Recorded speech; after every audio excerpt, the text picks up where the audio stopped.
नमस्ते, जय हिंद, जय भारत। मैं हूं आनंद नरसिम्हन और अखाड़ा में आपका स्वागत है। अखाड़ा के इस अध्याय की शुरुआत बंगाल से करेंगे, जहां बंगाल में अगले 24 घंटे बेहद अहम होने वाले हैं। ममता सरकार के लिए इस वक्त मुर्शिदाबाद बेहद चैलेंजिंग हो गया है, क्योंकि पूर्व तृणमूल कांग्रेस नेता हुमायूं कबीर ने कल यानी 6 दिसंबर को मुर्शिदाबाद में बाबरी मस्जिद बनाने का ऐलान कर डाला है। अखाड़ा में इससे जुड़ी एक बड़ी खबर सामने आ रही है कि बाबरी मस्जिद मामले में हुमायूं कबीर को तृणमूल कांग्रेस से सस्पेंड तो कर दिया गया है, लेकिन कोलकाता का हाईकोर्ट का हस्तक्षेप से इनकार भी हो गया है। बाबरी मस्जिद के शिलान्यास पर स्टे का मामला जो सामने कोलकाता हाईकोर्ट में आया है, वहां पर हुमायूं कबीर को राहत मिली है, क्योंकि कोलकाता हाईकोर्ट ने कहा है कि हम इसमें हस्तक्षेप नहीं करेंगे। 6 दिसंबर 2025 को भित्ति स्थापन होगा।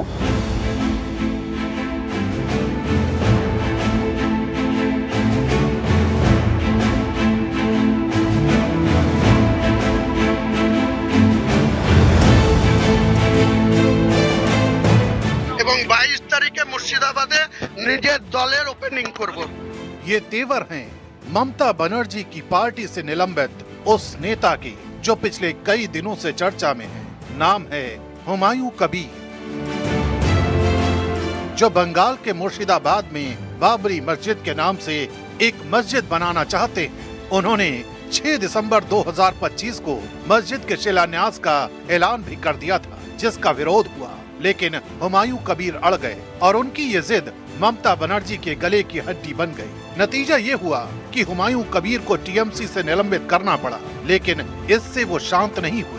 उल्टा उन्होंने ममता बनर्जी को आंखें दिखाना शुरू कर दिया, नई पार्टी बनाने की तैयारी कर ली।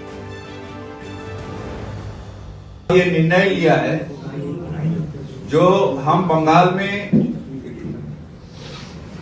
घृणा का राजनीति, विभाजन की राजनीति ये हम नहीं करने देंगे। हमारे बंगाल सब एक साथ हम लोग रहते हैं।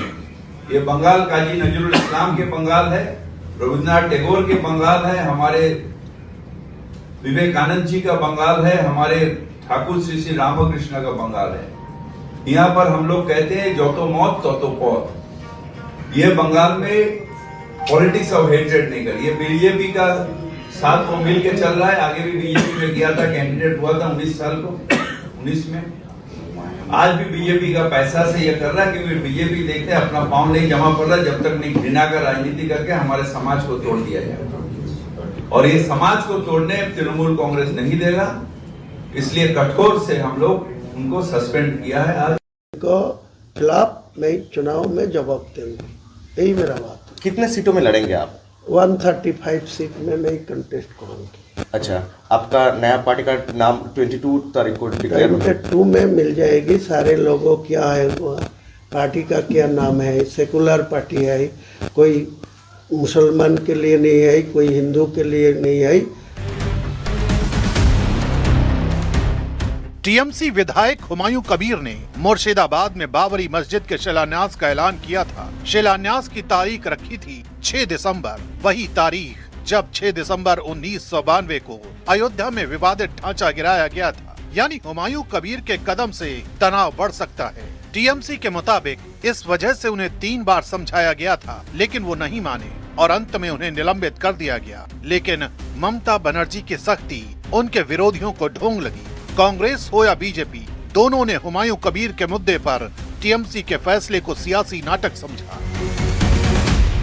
इतना दिन से उनका हवा देते रही। जब ये हाथ से निकलने की स्थिति पैदा हो गई, जहां बंगाल के राज्यपाल सब खुद अरेस्ट करने की नसीहत दे रहे हैं, तो ममता बनर्जी को ये लगी कि ये हाथ से भी निकलने वाले हैं, इसका बुरा असर हो सकते। तो इसीलिए वो जो करती है वही किए, यूज करो और थ्रो करो, यूज एंड थ्रो। नहीं तो ये हुमायूं कबीर को, ये ममता बनर्जी मुझे हराने के लिए एक दंगा फैलाने की साजिश किए थे, चल रहे हैं। बाबरी मस्जिद ममता बनर्जी आज तक कोई टिप्पणी नहीं की, हाँ या ना कुछ नहीं कही। लेकिन जब उनको लगे कि यह हाथ से निकलने वाला है तो लिपापोती करने की कोशिश की गई। ये टीएमसी का जो ऐसे अभी जो स्थिति है बंगाल में आप देखेंगे तो टीएमसी आज जाने वाला है। जनता टीएमसी को वहाँ से उखाड़ने के लिए तैयार है, आज तय करके रखे हैं। तो जैसे आज भरतपुर के एमएलए हुमायूं कबीर, उनको पार्टी से निकाला गया। तो अच्छा, तो तृणमूल कांग्रेस निकलने वाला है। तृणमूल कांग्रेस बंगाल से अभी निकलने वाला है, उसको बंगाल के सभी जनता ने तय करके रखे उनको निकालने के लिए। तो आज टीएमसी का कोई ऐसा नहीं है जैसे हुमायूं कबीर जैसे है ना, वैसे बहुत ही तृणमूल कांग्रेस का जो एमएलए एमपीज और भी कोई तृणमूल कांग्रेस से जो लोग जुड़े हैं, इन लोग एक करके वहां से निकलने वाला है, वो रहेंगे नहीं। हुमायूं कबीर का सस्पेंशन पश्चिम बंगाल की राजनीति में एक टर्निंग पॉइंट साबित हो सकता है,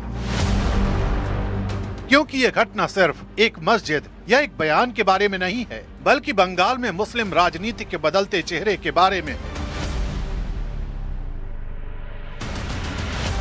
क्योंकि जानकार मानते हैं कि अगर ममता बनर्जी हिंदुओं को रिझाने के चक्कर में अपने कोर मुस्लिम वोटर को ग्रांटेड देने की भूल कर रही है, तो हुमायूं कबीर वो चिंगारी है जो टीएमसी के वोट बैंक के गोदाम में आग लगा सकते हैं।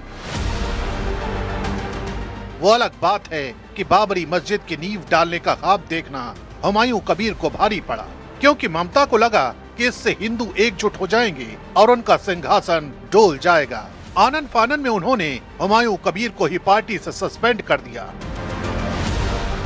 लेकिन माना जा रहा है ममता के इस एक्शन ने पश्चिम बंगाल का सियासी समीकरण उलझा दिया है, क्योंकि ममता बनर्जी के लिए आगे कुआं पीछे खाई जैसी हालत हो गई है।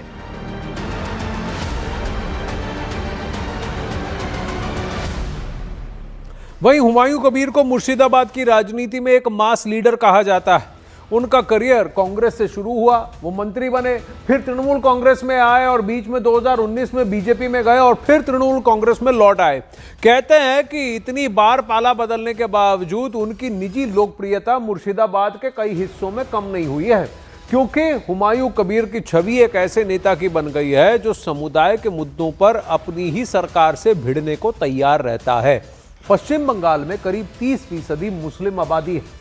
मुर्शिदाबाद, मालदा और उत्तर दिनाजपुर में ये आंकड़ा बढ़कर 60 से 70% तक चला जाता है, जिस पर तृणमूल कांग्रेस की अच्छी खासी पकड़ मानी जाती है। कमालिका सेनगुप्ता इस वक्त हमारे साथ लाइव जुड़ रही है। कमालिका, एक बात बताइए, हुमायूं कबीर का तृणमूल कांग्रेस से काफी टाइम से नहीं बन रही थी, अनबन थी, पहले भी पाला छोड़ के जा चुके हैं, अभी भी ऐसा लग रहा था पहले ही कि वो निलंबित होने वाले हैं, लेकिन ये बाबरी मस्जिद वाला मुद्दा किस लिए है और ये क्यों हुमायूं कबीर इस पर अड़े हैं? देखिए, ये जो जगह है भरतपुर, रेजी नगर और मुर्शिदाबाद की ये जो जगह है, ये माइनॉरिटी डोमिनेटेड इलाका है। और अगर याद हो आनंद, तो एक साल पहले जब चुनाव चल रहा था, लोकसभा चुनाव चल रहा था, तब हुमायूं ने ऐसा डायलॉग दिया था कि 30% और 70%, वो लोग 70% है, माइनॉरिटी 70% है, वो फेंक देंगे 30%। तो काफ़ी विवादास्पद जो बयान है वो देने के लिए माहिर है हुमायूं कबीर। तो इसी एक वजह है जिसलिए पिछले एक साल पहले जब 6 दिसंबर में संगति, बहुत सारे दिवस, बहुत सारे रैलीज निकलते, तब वो उन्होंने कहा था कि वो वहाँ पे बाबरी मस्जिद तैयार करेंगे। उसी टाइम से तृणमूल कांग्रेस की तरफ से उनको बोला गया था कि ये सारा चीज़ नहीं करने के लिए, पर क्योंकि उनको लगता है कि उनका वोट बैंक माइनॉरिटीज़ है और minorities will be happy with उस चीज़ को लेके, ऐसा उनका कहना है और उनका मानना है। तो इसीलिए ये बाबरी मस्जिद को यहाँ पे इस तरीके से वो एक बाबरी मस्जिद का ऐलान कर दिया, पर अभी तक उनके पास कोई ज़मीन है नहीं। ये जो कल जहाँ पे ये मीटिंग करेंगे वो ज़मीन ही क्या बाबरी मस्जिद का ज़मीन है, इसका भी कोई फाइनल कंफर्मेशन आया नहीं है। उन्होंने पहले जो ज़मीन देखा था वो ज़मीन का जो मालिक है उनको दिया नहीं। तो कुल मिला के ये जो जगह है आनंद, ये बहुत ही एक सेंसिटिव जगह है। हमने देखा है किस तरीके से मुर्शिदाबाद में, शमशेरगंज में किस तरीके से राइट हुआ है। तो ये एक बहुत बड़ा चुनौती प्रशासन के लिए है कि वो क्या कल किस तरीके से ये अगर ये तृणमूल कांग्रेस के हैं कमलिका, तो फिर तृणमूल कांग्रेस इन्हें बीजेपी का पिट्ठू क्यों कह रही है?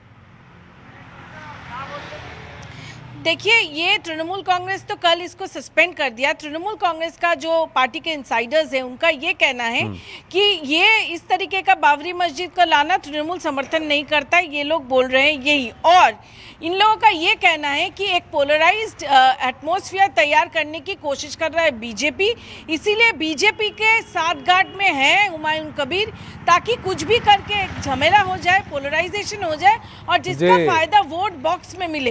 ये तृणमूल कांग्रेस का कहना है। पर बीजेपी का कहना है कि हुमायूं कबीर को अभी बाहर क्यों फेंका, तब क्यों नहीं बाहर फेंका जब हुमायूं कबीर ने बोला था कि हम 70% है और हम 30% को बाहर फेंक देंगे। अभी क्यों ये ड्रामा कर रहा है तृणमूल, ये बीजेपी का कहना है। इस मुर्शिदाबाद के खेल में एक और खिलाड़ी है, वो कांग्रेस का है और वो है अधीर बाबू। अब ये बीजेपी बनाम तृणमूल बनाम हुमायूं कबीर है और इसमें क्या अल्टीमेटली हलवा अधीर रंजन जी चौधरी जी खा जाएंगे, ये देखने वाली बात होगी। धन्यवाद कमलिका।